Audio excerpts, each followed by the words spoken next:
Hello YouTube, j'espère que vous allez bien. On se retrouve aujourd'hui pour faire mon petit rikiki bilan du mois de juin. Ouais, c'est un bilan pas très fameux, encore moins fameux que le précédent, voire que les deux précédents, parce que ce mois-ci, je n'ai terminé qu'un seul livre. Par contre, là où je suis très contente, c'est que du coup le livre que j'ai terminé a été une très bonne lecture et qu'il s'agissait d'un service de presse. Vraiment, je suis trop contente d'avoir découvert ce roman. Mais du coup, avant de me lancer dans mon bilan lecture, je vous annonce quand même que la vidéo ne sera pas une toute petite rikiki vidéo comme mon bilan, puisque j'ai décidé de vous faire également dans ce bilan le bilan du Flower Book Challenge de Madame Errance, puisqu'il se terminait à la fin du mois de juin, et également de vous faire tout simplement mes recommandations et envies de lecture pour cet été. Je ne vous fais pas attendre plus longtemps et on va commencer directement du coup en vous faisant mon bilan lecture. Et donc comme je vous ai dit, j'ai terminé un seul livre. Par contre, j'en ai commencé deux autres que je n'ai pas terminés, mais ils sont commencés et je les terminerai très probablement le mois prochain ou peut-être au mois d'août.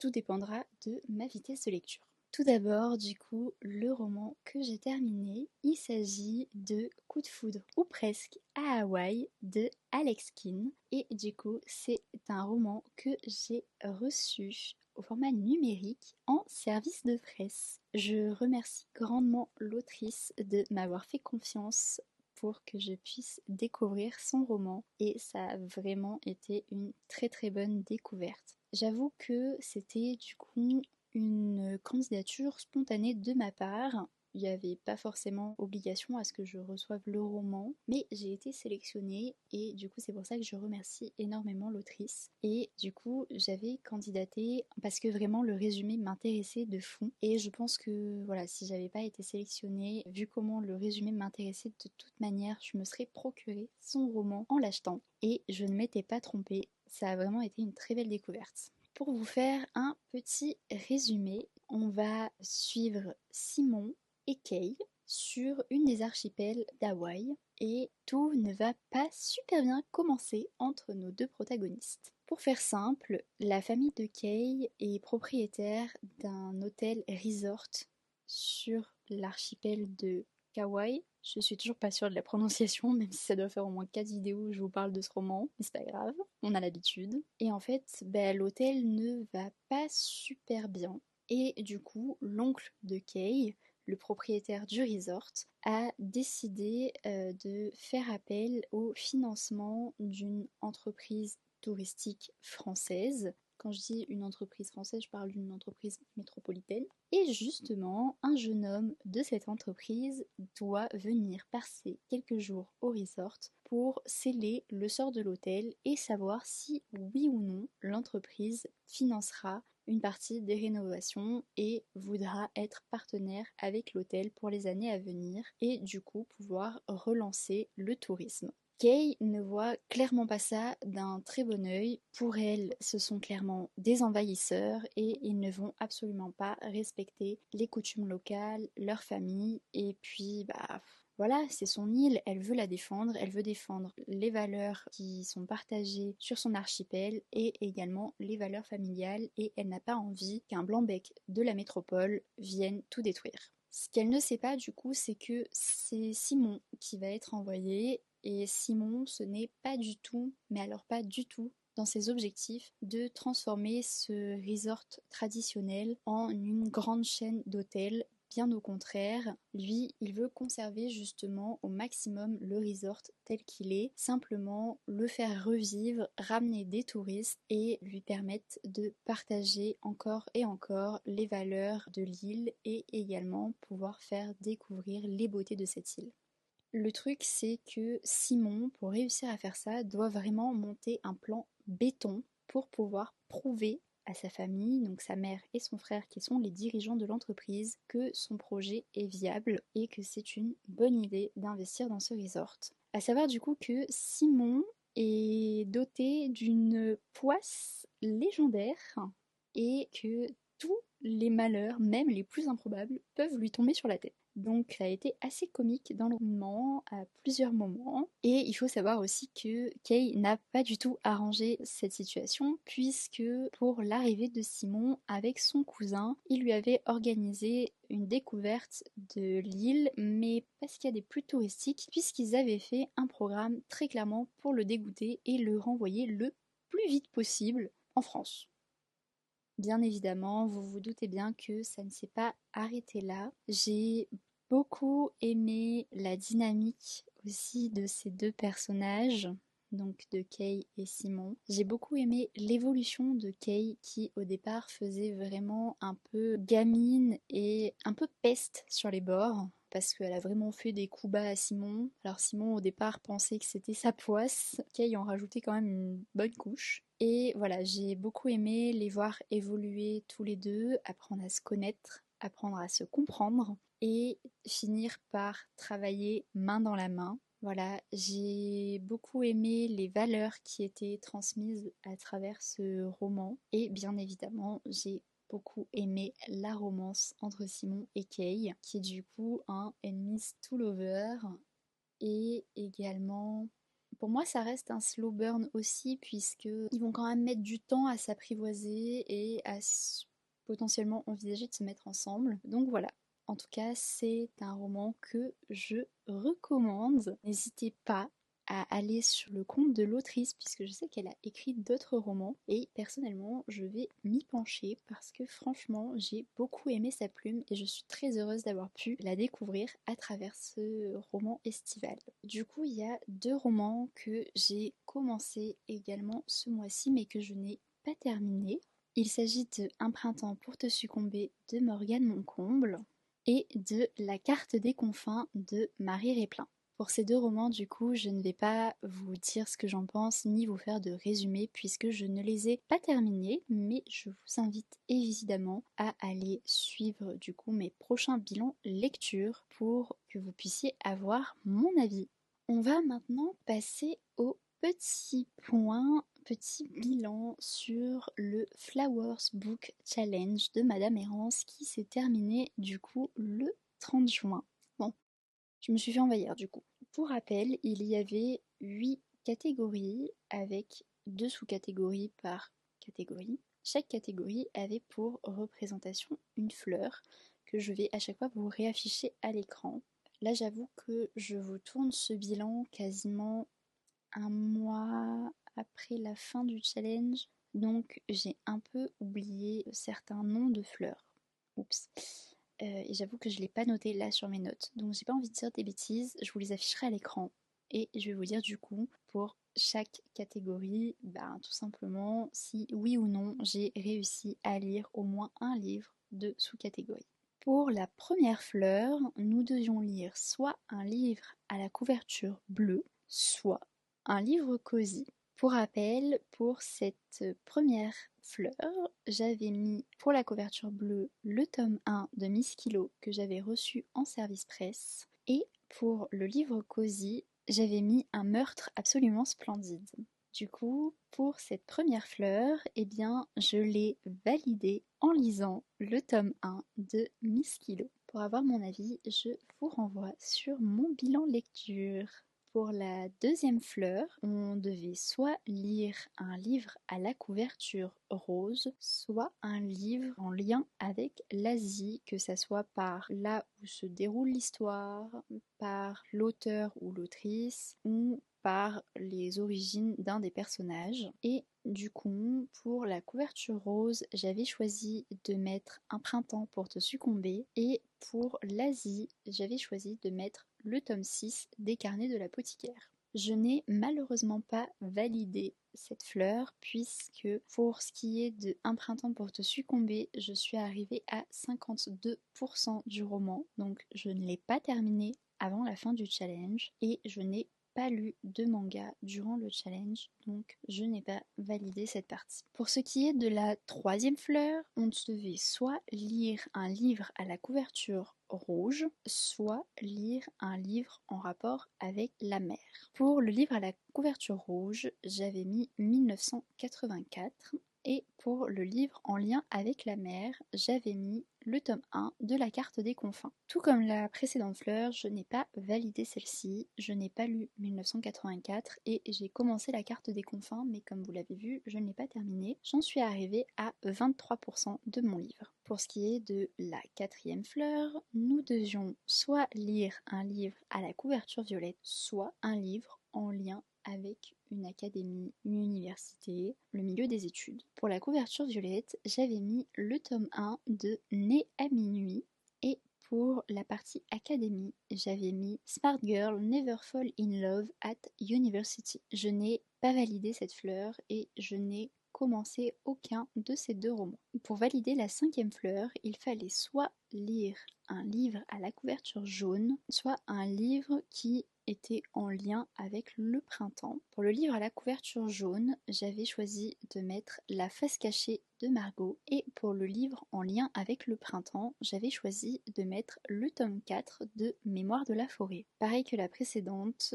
je n'ai lu aucun des deux livres, donc je n'ai pas validé cette fleur. La sixième fleur du challenge, pour la valider, il fallait soit lire un livre à la couverture orange, soit lire le livre le plus populaire de notre palle. Pour le livre à la couverture orange, j'avais mis Les yeux de Luna et pour le livre le plus populaire de ma palle, j'avais mis le tome 2 de Harry Potter.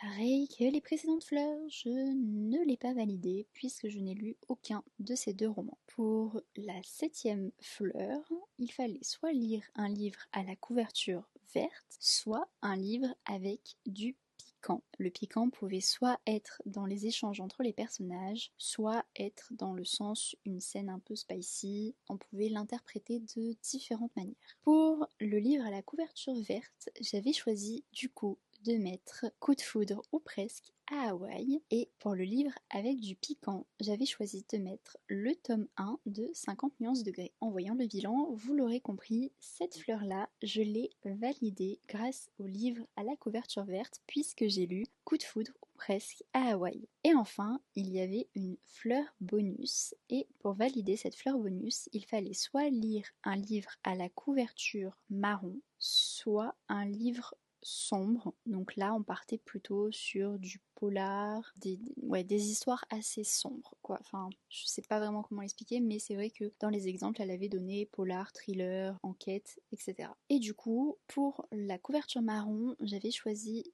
de mettre Abonne-toi et pour le livre sombre j'avais choisi de mettre Parce que je t'aime et du coup j'ai validé la fleur bonus puisque j'ai lu Abonne-toi. Ce qui nous fait du coup comme petit bilan de ce challenge la validation de 3 fleurs sur 8 et 2 fleurs en cours, une à 50% et l'autre à 23%. C'est un petit peu mitigé comme résultat pour moi, mais il faut dire aussi que j'ai pris ce challenge un peu en cours de route. Je ne l'ai pas commencé dès le 1er avril et je pense que si je l'avais commencé directement dès le 1er avril, j'aurais peut-être pu lire 1 ou 2 livres supplémentaires. Donc si Madame Errance décide de le refaire l'année prochaine, je pense que je le retenterai, mais que cette fois-ci, je le commencerai dès le premier jour du challenge tout simplement. Et du coup, on va tout de suite enchaîner avec la troisième partie de cette vidéo qui est vous présenter mes recommandations et envie de lecture pour l'été. Au niveau recommandations, je vous avoue que je n'en ai pas beaucoup de recommandations de lecture estivale puisque ce n'est pas ce que je lisais principalement jusqu'à présent. Mais je pense que vous l'aurez compris, je vous recommande fortement Coup de foudre ou presque à Hawaï de Alex Keane. Pour la suite, il me semble que dans ce que j'ai prévu, il ne s'agit que d'envie de lecture pour cet été. Donc ce que je vais faire, c'est que je vais d'abord vous présenter les formats poche et après je vais vous présenter les formats brochée. En termes d'envie lecture estivale de poche, du coup, je vous mets directement La carte des confins de Marie Réplin, puisque j'ai adoré le début de ce roman et je compte bien le dévorer pendant l'été. C'est clairement une lecture estivale pour moi puisqu'on est dans le milieu maritime, le milieu des pirates et franchement j'adore ce que je lis pour le moment donc j'ai très envie de le lire pendant l'été. Kali, une voleuse hors pair, est parvenue à s'emparer d'un compas marin enchanté. L'instrument permettrait de trouver la mystérieuse carte des confins, un monde au-delà du nôtre dont personne n'est jamais revenu. Explorer les confins, c'est la certitude d'entrer dans la légende et le désir le plus cher de Blake Jackson, jeune capitaine de l'Avalon, le bateau pirate le plus redouté des mers. Prêt à tout pour obtenir ce qu'il veut, Blake va convaincre Kali de l'aider dans sa quête. Devenus compagnons de route, le pirate et la voleuse s'apprivoisent et se dévoilent peu à peu. Mais le lourd secret que cache Kali pourrait bien ruiner leur seul espoir de mettre la main sur la fameuse carte et bouleverser à jamais leur existence. Ta comme fait très régulièrement Marie dans ses vidéos. Parce que oui, du coup, l'autrice de ce roman n'est autre que Muffins and Books et j'adore la suivre déjà en tant qu'influenceuse littéraire. Et là, j'adore découvrir sa plume. Donc voilà, petit clin d'œil à sa chaîne YouTube. Le deuxième livre au format poche qui me donne très envie pour cet été est Mens-moi jusqu'au bout du monde de Kristen Rivers. Nita ne pouvait rien faire de plus pour oublier Kea Ling, son île natale et les mauvais souvenirs qui lui sont attachés. Elle est partie vivre sur un autre continent, elle a trouvé un job de rêve et s'est imprégnée de la culture occidentale. Apparemment, ce n'est pas assez. Car aujourd'hui, sa famille lui demande de tout plaquer pour rentrer en urgence en Thaïlande. La raison, la jumelle de Nita, Kanita, a eu la bonne idée de finir en prison quelques semaines à peine avant son mariage avec un riche étranger. Et Nita a pour mission de remplacer Kanita jusqu'à sa libération. Nita est très tentée d'envoyer au diable sa jumelle maléfique, mais après tout, cela pourrait être l'occasion d'une petite négociation entre sœurs. Le plan est idéal jusqu'au moment où Nita rencontre Ben, le futur mari, un délicieux jeune homme à l'humour caustique, bien loin du pervers affamé de chair fraîche qu'elle avait imaginé. Que vient-il faire sur Taille Cupidou celui-là, avec sa dégaine d'Apollon? C'est louche, mais rien ne dit que cette situation suffira à empêcher Nita de tomber amoureuse de lui. Petit voyage en Thaïlande, petite romance avec, je sais pas vraiment ce que c'est ce trope où la sœur remplace sa sœur jumelle et finit par tomber amoureux du futur mari de sa sœur. Mais je sais pas, j'aime bien, ça me botte bien pour l'été. Le troisième poche qui m'attire beaucoup pour cet été, c'est Bienvenue à Lafayette de Océane Ganem. Celui-ci, je sais qu'il a pas mal fait parler sur les réseaux Booktube, Bookstar, BookTok au moment où j'ai découvert les réseaux sociaux littéraires, donc je dirais il y a à peu près 3 ans. Et du coup, il me fait toujours envie. Si vous l'avez déjà lu, je vous invite à me dire ce que vous en avez pensé en commentaire, parce que celui-là, je sais qu'il est quand même assez connu. Pour cet été, je trouve que déjà juste la couverture, ça donne un peu l'ambiance. Petite romance pour l'été, c'est sympa. De toute manière, je pense que je vais pas trop me tromper en disant que je crois que ma pile, c'est principalement de la romance. Étudiante en sciences politiques, héritière d'un véritable empire pétrolier, mais impliquée dans un énorme scandale qui a secoué toute la communauté de Bâton Rouge, Ornella Sinclair est obligée de fuir sa ville natale pour intégrer en cours d'année l'université de Lafayette. Elle écume les petites annonces et les journaux à la recherche d'un appartement. Lorsqu'elle parvient enfin à trouver une colocation à 2 pas du campus, elle ne se doute pas une seule seconde que les 3 filles déjantées avec lesquelles elle a échangé des mails un peu étranges sont en réalité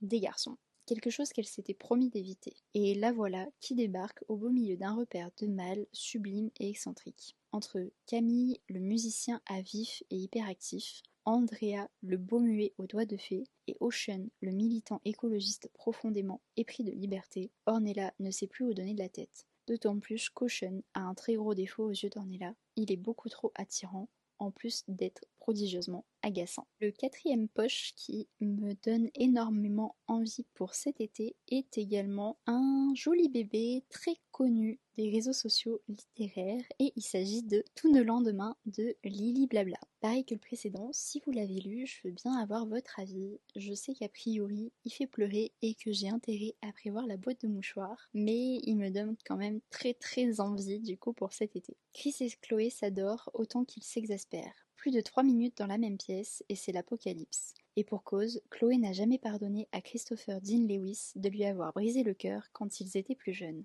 Mais si son amour-propre l'a toujours empêchée de lui donner une nouvelle chance, elle n'a jamais pu, non plus, se résoudre à couper définitivement les plombs. Lorsque Chloé se retrouve à la rue et que Chris lui propose de l'héberger, les barrières salvatrices qui les tenaient éloignés l'un de l'autre tombent une à une. Chacun semble pourtant déterminé à tenir bon, par fierté ou pour des raisons plus obscures, sans se douter que le temps leur est compté. Mais, à vouloir gagner à tout prix, ils risquent de perdre bien plus que ce qu'ils avaient misé. Je sens que ce livre va être très triste, mais il me donne quand même très très envie pour cet été. Est-ce que je suis prête à pleurer? Ça, c'est la question. Enfin, le dernier poche qui me donne très envie pour cet été, c'est une autrice que j'ai découverte Noël dernier avec son roman sorti chez Ozu, qui est du coup un Noël à la cerise. Et si ce titre ne vous dit rien, peut-être que le nom de l'autrice vous parlera plus. Il s'agit de Cynthia Kafka et du coup de son titre Contre vents et secrets. J'ai pu rencontrer l'autrice lors du salon du livre de hier, fin mai, et j'ai discuté un petit peu avec elle et au vu de ce que je lui ai dit, elle m'a conseillé de prendre celui-ci. Et j'avoue que du coup le résumé me tente énormément pour cet été. À 35 ans, alors que son mariage et ses rêves de maternité viennent d'exploser, Charlène découvre chez ses parents une lettre écrite quelques mois avant sa naissance. L'expéditeur y mentionne une île en Bretagne où sa mère semble avoir vécu. Il n'en faut pas plus à Charlène pour entrevoir l'occasion de s'éloigner et de faire le point sur son existence. À Brohavel, la jeune femme devra apprendre à composer avec des habitants originaux, mais aussi avec les locataires des Oisillons, une maison d'hôtes atypique dirigée par la truculente Jeanne et l'énigmatique Victor.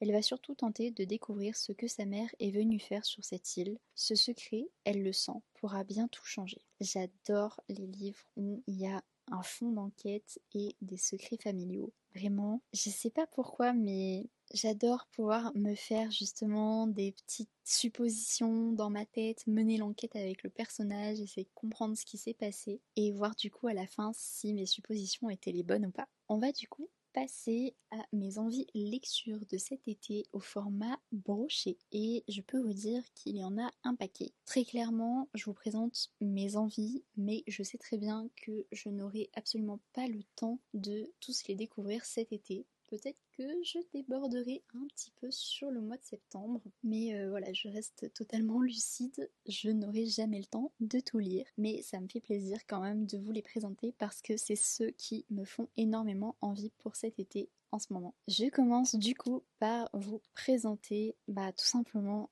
Un été pour te retrouver de Morgane Moncomble. Je pense que j'ai même pas besoin de lire le résumé ni de réellement vous le présenter ni de vous dire d'ailleurs pourquoi il m'attire pour cet été. Tout est dans le titre. Donc voilà, je n'ai toujours pas fini la saga Seasons de Morgane Moncomble. Ça fait bientôt 3 ans que je l'ai commencé puisque je l'avais commencé à la sortie du tome 1 en 2023 et que nous sommes l'été 2026. Oups. Mais voilà, je compte bien terminer la saga cette année et du coup dévorer le tome de l'été tout simplement cet été. Deuxième roman broché qui me donne très envie pour cet été, c'est un livre que j'avais déjà lu à l'adolescence, donc là il s'agit plutôt d'une relecture. Pareil, je dirais que ça peut être intéressant que je ressorte la boîte de mouchoirs parce que dans mon souvenir on y aborde des sujets qui sont assez compliqués. Et il s'agit de Plus loin, plus près de Hannah Harrington. Aujourd'hui, ma grande sœur a décidé de mourir. C'est moi qui l'ai trouvée et depuis, je ne tourne pas rond. June avait une vie parfaite, bien plus belle que la mienne. Alors pourquoi? Je croyais la connaître par cœur et je me suis trompée. Pourtant, il y a une chose dont je suis tout à fait sûre. June n'a pas pu m'abandonner. Elle m'a forcément laissé un signe, quelque chose. Elle me tend la main quelque part. Peut-être en Californie, où elle rêvait d'aller vivre. Ma meilleure amie est de mon avis, et Jake, ce confident secret de June, est d'accord aussi. Alors, même si pour trouver ce que je cherche, je dois traverser tout le pays et aller jusqu'en Californie, on va le faire, ensemble.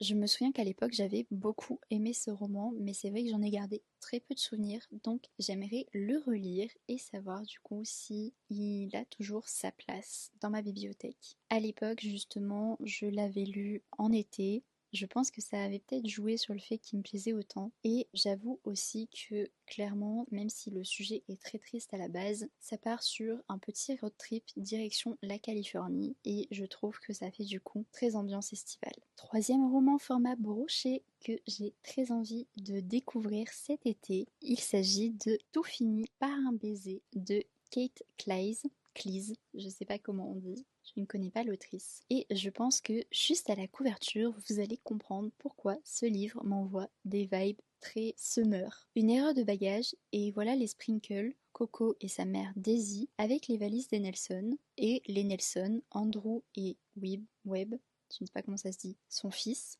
avec les affaires des Sprinkles. Si les ados, Coco et Webb, se connectent immédiatement pour échanger via internet, les parents, bien qu'attirés l'un par l'autre, se la jouent plus comédie romantique à l'ancienne. C'est le début d'un délicieux roman plein de quiproquos, de rebondissements, de disputes et de rendez-vous secrets qui commence à Paris, la ville où l'on tombe forcément amoureux. Esprit voyage, vacances, échange de valises, romance dans la ville de l'amour, clairement, ça sonne l'été. Quatrième roman qui sonne aussi vachement l'été, il s'agit de Les chagrins d'amour font les plus belles chansons de Tamara Baliana et c'est un roman qui se déroule en Italie.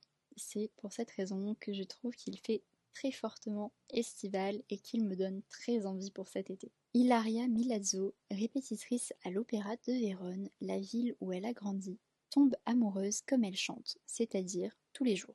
Alors, quand elle trouve son petit ami Lucas en pleine répétition un peu spéciale avec une chanteuse, elle se le jure, il est temps de se connaître et d'apprendre à être heureuse seule. Cillian McKee a connu le succès, les concerts et les groupies avec son boys band il y a une dizaine d'années. Retiré depuis dans son vignoble sur l'île de Salina, au large de la Sicile, il surprend tout le monde lorsque l'affiche de la Traviata di Verdi, jouée au Festival des Arènes de Vérone, est révélée. Il en sera le primo ténor. Les rumeurs vont bon train et sa timidité couplée au secret qu'il cache ne vont pas l'aider à se faire des amis dans ce milieu parfois impitoyable.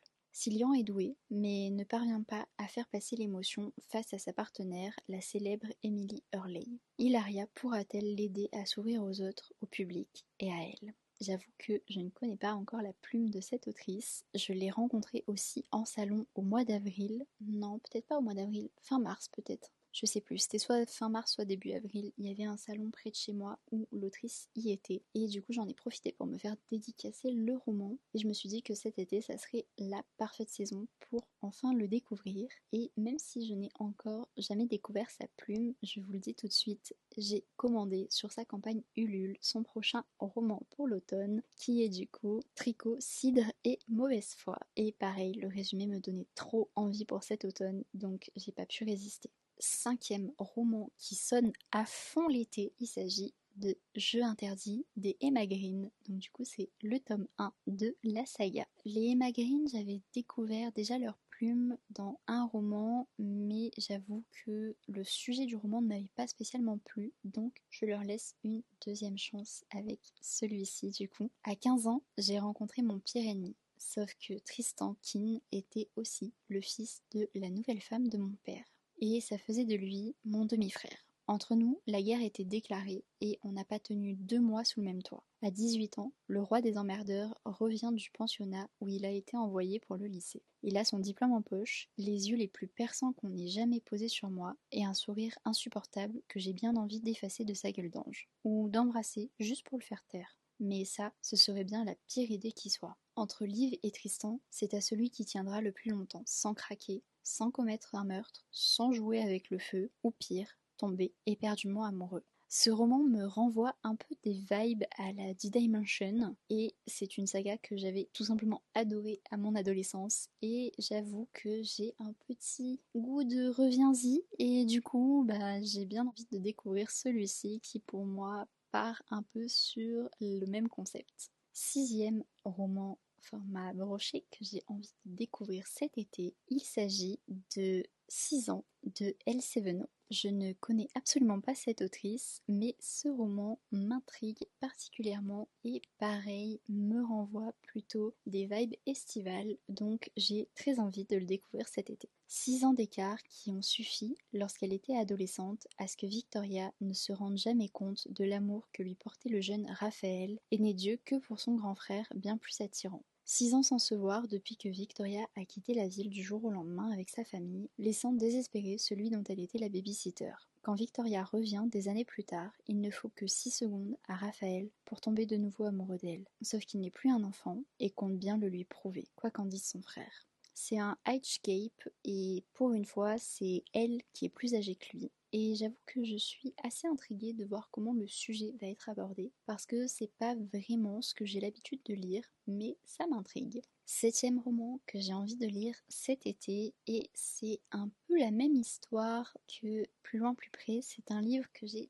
déjà découvert quand j'étais adolescente et que j'avais lu justement durant l'été et que j'ai très envie de redécouvrir du coup cet été pour savoir si il me plaît toujours et si j'ai envie de le garder dans ma bibliothèque. Je l'avais lu également l'été et je me souviens aussi que c'était un livre plutôt triste. Pareil, on y aborde des sujets assez compliqués. Et je pense aussi qu'il va falloir que je ressorte la boîte de mouchoirs pour celui-ci. Je vais vraiment finir par me dire que j'ai envie de chialer cet été en fait.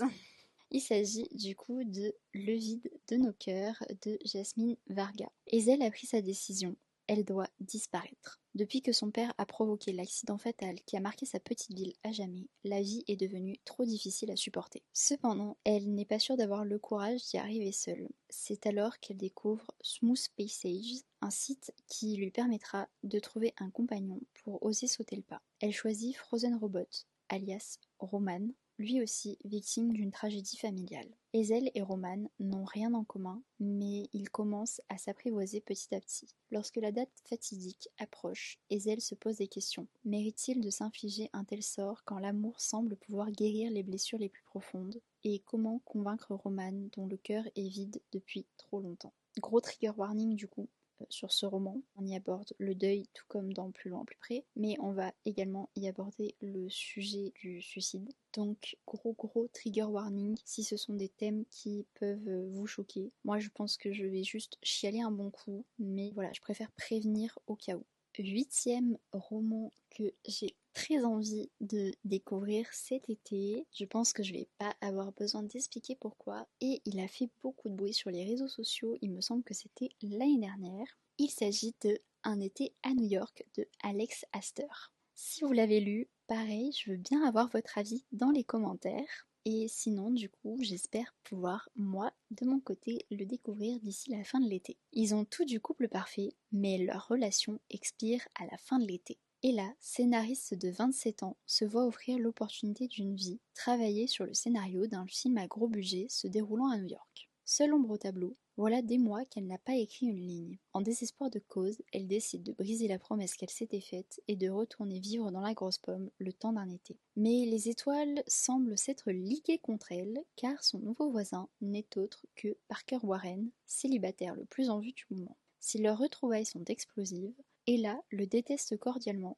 depuis leur rencontre il y a 2 ans. Le revoir a au moins le mérite de débloquer quelque chose. Elle trouve dans l'écriture le parfait exutoire à la colère qu'elle nourrit contre le jeune milliardaire. Réunis malgré eux, Parker accepte de l'aider à retrouver l'inspiration en se nourrissant de la magie de New York, en échange de quoi Ella se fait passer pour sa petite amie devant les paparazzi. Si l'été a toujours une fin, cette fausse relation, elle, pourrait n'être que le début. J'aime beaucoup les romans où il y a du fake dating, donc j'avoue que voilà. Et puis bon, petit roman qui se passe à New York pour l'été, on dit pas non. Avant-dernier roman au format broché qui me donne très envie pour cet été, il s'agit de Savage Garden de Rose Mia, qui est du coup le dernier roman que l'autrice a sorti l'été dernier. C'est une autrice française qui est à la fois publiée en maison d'édition et en auto-édition que j'apprécie tout particulièrement parce que jusqu'à présent, tous les romans que j'ai lus d'elle, il m'en manque 2, celui-ci et un roman de Noël. tous les autres que j'ai lus d'elle, ça a été des coups de cœur ou des quasi coups de cœur. Donc vraiment, c'est une autrice que je recommande les yeux fermés. Pour ce qui est du coup de ce petit roman, je vais vous lire le résumé et je pense que vous allez comprendre pourquoi il m'attire pour cet été. Il fera tout pour la faire craquer. Jane aime son jardin, ses rosiers et ses abricots gorgés de soleil. Sa vie serait presque idyllique si Connor, son voisin au charme irrésistible, n'était pas aussi envahissant qu'insupportable. Le beau playboy a deux passions dans la vie, la rénovation et faire enrager sa voisine fleuriste. Cette dernière le lui rend bien, ils se tendent des pièges, s'espionnent, rivalisent d'ingéniosité pour se faire sortir de leur goût. Tout est permis dans ce petit jeu où l'agacement flirte avec le désir. Mais un jour, la nouvelle tombe. Connor s'apprête à déménager. Jane devrait s'en réjouir, mais à sa grande surprise, l'idée de voir son ennemi partir la bouleverse. Et ce n'est rien à côté de l'ultime coup d'éclat que Connor lui réserve avant de boucler ses valises. Désir, affection, jalousie, à l'heure des adieux, toutes les vérités pourraient bien être révélées. J'avoue qu'il me donne du coup très envie, surtout que je suis quasiment sûre du coup de pas avoir de loupé avec cette autrice, donc j'espère pouvoir le découvrir d'ici la fin de l'été. Enfin, ma dernière envie de lecture pour cet été est Waves of You de Amanda Latras. C'est une autrice que j'ai rencontrée sur le même salon littéraire où j'avais fait dédicacer le livre de Tamara Baliana. C'est une autrice que je ne connais pas, qui du coup a priori est publiée en auto-édition, puisqu'il me semble n'avoir vu que des livres en auto-édition sur sa table quand j'y suis allée. Et j'ai vu quelques titres qui m'ont tapé un peu dans l'œil, je me suis approchée de la table, j'ai demandé à l'autrice de me pitcher un peu les romans, et du coup j'ai craqué pour celui-ci. Donc c'est un premier tome d'une saga, il me semble que c'est une trilogie. Certains cœurs se brisent, d'autres apprennent à renaître. Fallon est déterminée à fuir les souvenirs d'un avenir qui n'existera jamais. Elle s'installe dans une petite ville côtière, là où la mer efface tout et où les âmes perdues viennent respirer. Une maison en bord de plage, un chien un peu trop turbulent, un nouveau départ, du moins en apparence. Mais c'est sur son voisin que le destin semble vouloir la faire trébucher. Lui, rongé par un passé qu'il refuse d'oublier, elle, prête à tout pour ne plus laisser le sien la définir. Quand deux âmes brisées se croisent sur le rivage, restent-elles à la dérive ou finissent-elles par s'accrocher l'une à l'autre? Je trouve que ce résumé n'en dit pas trop, juste ce qu'il faut pour intriguer. L'autrice nous en avait dit un peu plus lorsqu'elle nous avait pitché ses romans, mais j'avoue du coup que je ne me souviens plus de son pitch depuis, puisque là je vous tourne cette vidéo facilement 3-4 mois après. Mais en tout cas, il me donne toujours très envie, et pareil que les autres, j'ai envie de dire. J'espère le découvrir cet été. Voilà, en tout cas, sacré bricasse, là, dans tous ceux que je vous ai présentés, c'est le livre le plus lourd que j'ai tenu en main. Donc, bon, ça veut rien dire, hein, mais du coup, ça surprend quand on le prend en main. Ça m'avait déjà surpris quand je l'avais acheté au salon littéraire. Et voilà, en tout cas, j'espère découvrir une très belle plume en lisant ce roman. Et voilà, c'est ainsi que se termine mon bilan du mois de juin, ainsi que bilan du Flower Book Challenge et recommandations et envies de l'été. J'espère que la vidéo vous aura plu, qu'elle vous aura permis de découvrir de nouveaux romans, peut-être de nouveaux coups de cœur, qui sait, pour cet été. N'hésitez pas à me dire en commentaire s'il y en a certains qui vous font de l'œil, et sinon n'hésitez pas à me dire également quelle aura été votre meilleure lecture du mois de juin. Je vous dis à très vite dans une nouvelle vidéo.